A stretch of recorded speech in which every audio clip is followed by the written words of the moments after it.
We shall not be moved, just like a tree planted by the water. We shall not be. A purple and gold brave, always pounding the medicine drum to deliver healing justice to sick magnolias.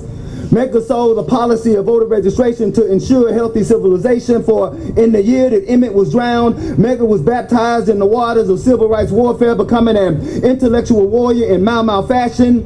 He was a revolutionary farmer, plowing fields, removing the weeds of injustice, and harvesting crops of freedom fruit from which some were scared to take communion. Yet Medgar was unafraid to be hugged by people with callous-coated hands and clean hearts, while he was crucified by those with muddy hearts and bleached hands, allowing his body to become a fortified viaduct connecting the warring alphabets of NAACP, SCLC, SNCC, COFO, and CORE in a vocabulary of liberation letters determined to spell democracy.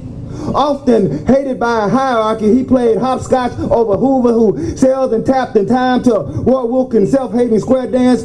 Pulled like Plato in polarizing directions, Medgar was the caulk that filled the cracks in the movement, for he was sculpted from the same clay as Jeremiah and Daniel, and 3 years before the waterfall flowing of Yankee bus riders, he became a prophet on a Meridian bus, making the soil fertile for freedom riders to flower.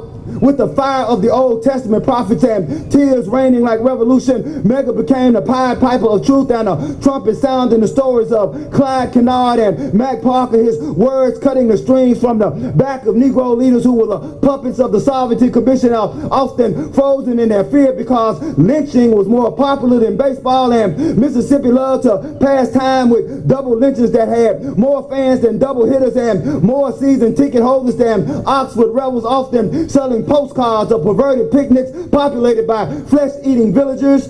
Yet Medgar churned the fire of his rage into the locomotive for equality, becoming the people's poet. His words were the flame of justice smoldering in their souls, and like Yeshua levitating Lazarus, he barnstormed in two-step with the lad and the duo to create a tidal wave of support for the Tougaloo Nine. This trifecta of truth-telling became a tornado, stirring up Jackson State seas, transforming them from dead bones to living spirits, willing to hunt Jackson for justice, proving that courage is the yeast that the people need to ride, and that Medgar was the best chef for the job.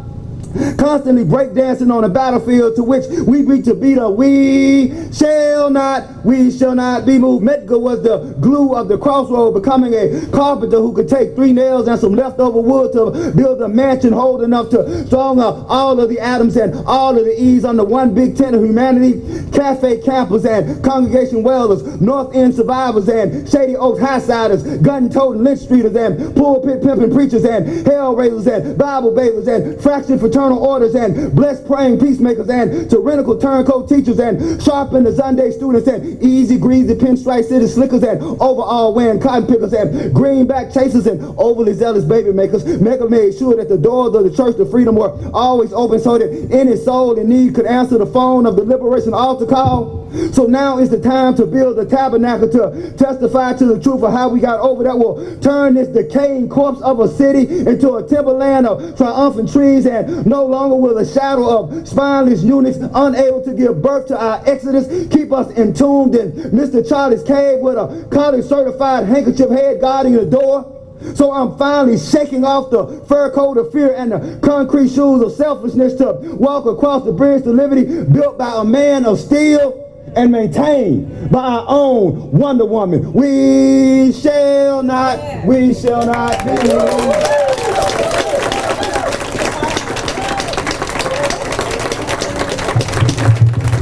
Come on, y'all. We got to snap to that.